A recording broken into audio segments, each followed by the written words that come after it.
कि कोई दीवाना कहता है।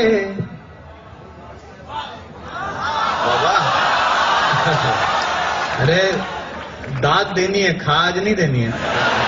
सुनेगा, मस्ती के साथ सुनेगा। इसका वॉल्यूम बढ़ा दो भाई, मेरा कम है।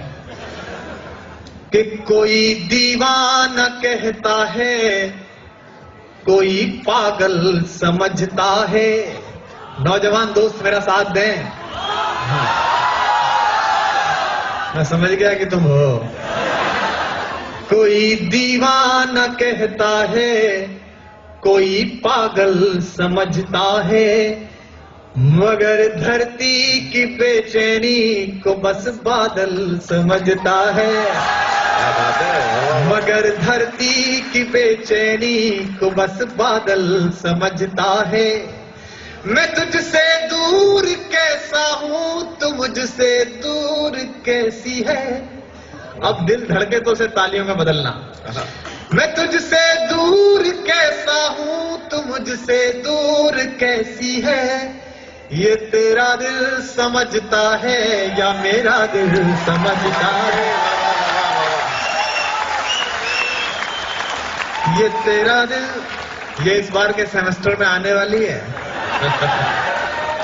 कि मोहब्बत एक एहसासों की पावन सी कहानी है। बहुत अच्छे। तुम यहां थे? मैं तो तुम्हें आगरा में ढूंढ रहा था।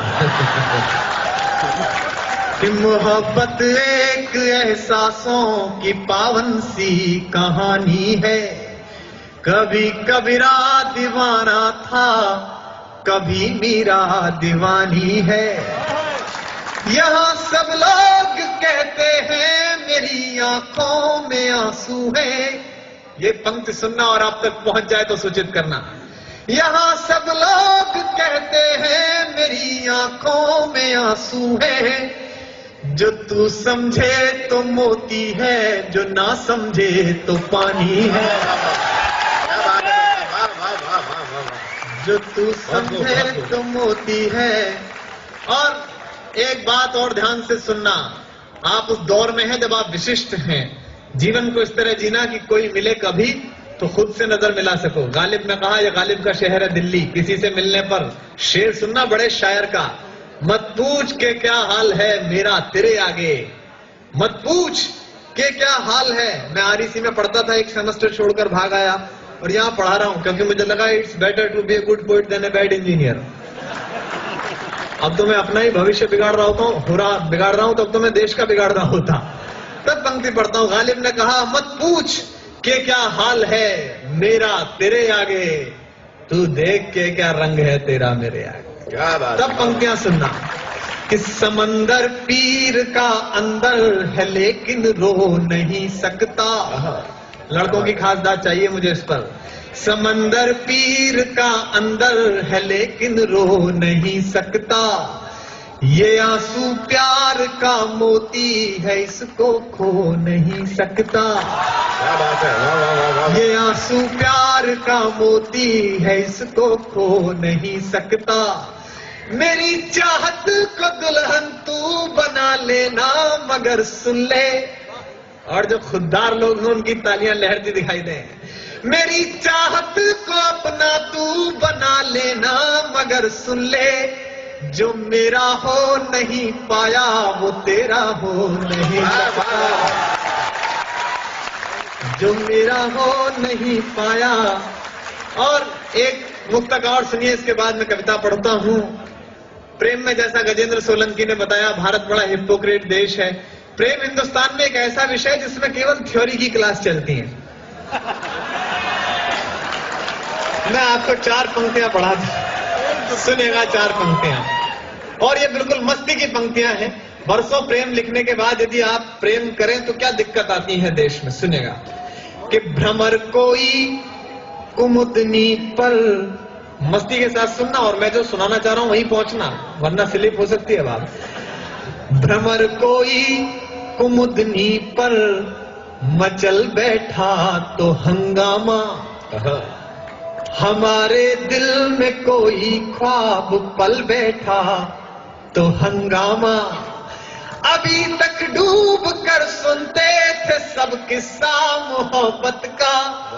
और प्रोफेसर्स की भी दाद चाहता हूं इन बच्चों के साथ। अभी तक डूब कर सुनते थे सब किस्सा मोहब्बत का, मैं किस्से को हकीकत में बदल बैठा तो हंगामा। मैं किस्से को हकीकत में बदल बैठा तो। एक प्यार की गीत सुनाता हूं, क्योंकि देखिए राजनीति की भाषा मुझ पे आती नहीं, और राजनीति की भाषा इतनी घटिया हो गई है कि हम बोल भी नहीं सकते। दिल्ली में अभी चुनाव हुए तो मेरे भाजपाई और कांग्रेसी दो दोस्त लड़ पड़े एक दिन शाम को डिस्को में। तो वो भाजपाई बोले काहे की सोनिया गांधी, सोनिया गांधी क्या किया तुम्हारी सोनिया गांधी ने देश के लिए? 2 बच्चे ही तो पैदा किए। तो भाजपाई बोला और तुम्हारे अटल बिहारी वाजपेयी वो भी नहीं हुए। वो आपस में उनकी ऐसी भाषा हो गई। तो इस पर क्या कविता लिखते हैं? और अटल जी के लिए टिप्पणी की संदीप ने, मुझे अच्छा नहीं लगा। अटल जी 80 वर्ष के आदमी हैं, पूरे जीवन जिस आदमी को बहू नहीं मिली उसे बुढ़ापे में बहुमत मिला, ये उनकी खुद की उपलब्धि है।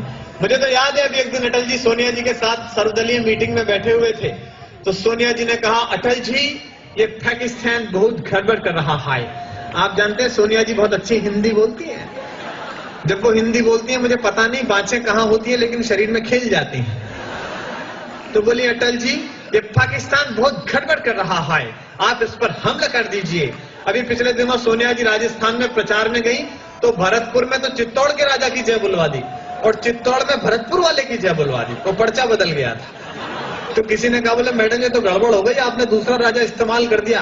अरे बोले शटअप, जब मैं इटली से आके यहाँ राज कर सकती हूँ तो ये 300 किलोमीटर चल के राज नहीं कर सकता? क्या दिक्कत है इसमें? तो उन्होंने कहा कि अटल जी ये पाकिस्तान बहुत गड़बड़ कर रहा है, इस पर हमला कर दीजिए। तो अटल जी ने कहा सोनिया जी आपकी ये बात तो ठीक है। तभी वहां टोनी ब्लेयर बैठे हुए थे। टोनी ब्लेयर आप जानते हैं ब्रिटेन के प्रधानमंत्री हैं, जॉर्ज बुश के छोटे वाले पामेरियन हैं। वो भी वहां बैठे हुए थे। उन्होंने कहा नहीं नहीं नहीं अटल जी आप हमला मत कीजिए, आप बड़े भाई हैं, दक्षिण एशिया में शांति का संकट पैदा हो जाएगा। तो अटल जी बोले टोनी जी आपकी ये बात तो ठीक है। तभी एक पत्रकार बोला था आपकी समझ में नहीं आ रही है, इसकी भी ठीक कह रहे हो, इसकी भी ठीक कह रहे हो, आप तो कुछ कर ही नहीं रहे हो। बोले यार बात तो तुम्हारी भी ठीक।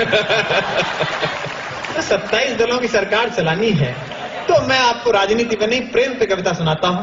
क्योंकि प्रेम सफल हो जाए तो आदमी विवेक ओबराय हो जाता है, और असफल हो जाए तो सलमान खान हो जाता है। और मैं आप सबको विवेक ओबराय देखना चाहता हूं। अब आप भी क्यों ना हो साहब, वो स्त्री जिसके लिए वो दोनों पागल हैं वो सुंदरी इतनी है, भगवान ने पूरी समर वैकेशन खराब करके बनाई है। मैं तो अभी कहाँ पढ़ाता हूँ कॉलेज में, तो मेरा एक विद्यार्थी आत्महत्या के लिए चढ़ गया। गाजियाबाद में हमारे यहाँ कौशाम्बी में 12 मंजिली इमारत है, ऊपर चढ़ गया। तो उसके गुरु पिता, उनका पिता का फोन आया, बोले सर चले आइए आपका शिष्य बहुत परेशान है, आत्महत्या करना चाह रहा है। तो मैं गया, मैंने कहा अभिषेक बेटा नीचे आ जा, आत्महत्या मत कर, मैं तुझे वो नई वाली मोटरसाइकिल दिलाऊंगा, वो हुड़ी बाबा। बोला नहीं गुरुजी मैं कूद कर मरूंगा, मेरी बेइज्जती हुई है। अरे मैंने कहा नीचे आ जा, ओम व्यास और मैं अमेरिका जा रहे हैं इस बार स्विट्जरलैंड, तो मैं ओम व्यास की घरवाली के टिकट पे तुझे ले चलूंगा। बोले नहीं गुरुजी इसमें तो ज्यादा रिस्क है, मैं कूद के ही मरूंगा। तो मैंने कहा मैंने मन रखने के लिए कह दिया। अरे मैंने कहा मैं कलकत्ता गया था तो वो ऐश्वर्या राय की माँ वृंदा राय मेरी फैन हो गई, मैं तेरी ऐश्वर्या राय से शादी करा दूंगा, नीचे आ जा। बोला गुरुजी ऐश्वर्या राय कौन है? मैंने कहा फिर तू कूद के ही मर जा। फिर तू कर भी क्या रहा है? मेरा कई बार मन करता है कि मैं गजेंद्र सोलंकी को उस वाली बिल्डिंग पर ले जाऊं, लेकिन डर ये है कि ये भी हो सकता है कि ये वहीं रहे और मैं नीचे आ जाऊं। ये शरीर का मामला है। तो मैं एक कविता सुनाता हूं आपको, मोहब्बत में सच की कविता, और इसमें दिल धड़के आवा मिले। पहली पंक्ति से जुड़िए, आपको मेरा नाम याद नहीं रहेगा, ये कवि सम्मेलन याद नहीं रहेगा, लेकिन इस कविता का शीर्षक पगली लड़की याद रहेगा। इसका एल्बम भी जल्दी आएगा, और इसे अब पहली बार मुझसे सुन लीजिए, अगली साल तक ये पहुंचेगी बात आपको सुनेगा। मावस की काली रातों में दिल का दरवाजा खुलता है। ये ऐसे जैसे मैं आपके बारे में बात कर रहा हूं, चाहे T5 में रहते हो चाहे बॉय हॉस्टल में रहते हो। मावस की काली रातों में दिल का दरवाजा खुलता है, जब दर्द की प्याली रातों में गम आंसू के संग घुलता है, जब पिछवाड़े के कमरे में हम निपट अकेले होते हैं, अकेले होते हैं। मुरारी बापू की कथा की तरह मत सुनना, आह वाह करते रहना। जब पिछवाड़े के कमरे में हम निपट अकेले होते हैं, अकेले होते हैं, जब घड़ियां टिक टिक चलती हैं सब सोते हैं हम रोते हैं। जब घड़ियां टिक टिक चलती हैं सब सोते हैं हम रोते हैं, जब बार बार दोहराने से सारी यादें चुक जाती हैं, जब ऊंच नीच समझाने में माथे की नस दुख जाती हैं। पंक्तियां सुनना और अगली 2 पंक्तियों पर जितने भी लोग हों सबके हाथ खुलते हुए देखना चाहता हूं। जब ऊंच नीच समझाने में माथे की नस दुख जाती है, तब एक पगली लड़की के बिन, तब एक पगली लड़की के बिन जीना गद्दारी लगता है, और उस पगली लड़की के बिन मरना भी भारी लगता है। मावस की काली रातों में दिल का दरवाजा खुलता है, जब दर्द की काली रातों में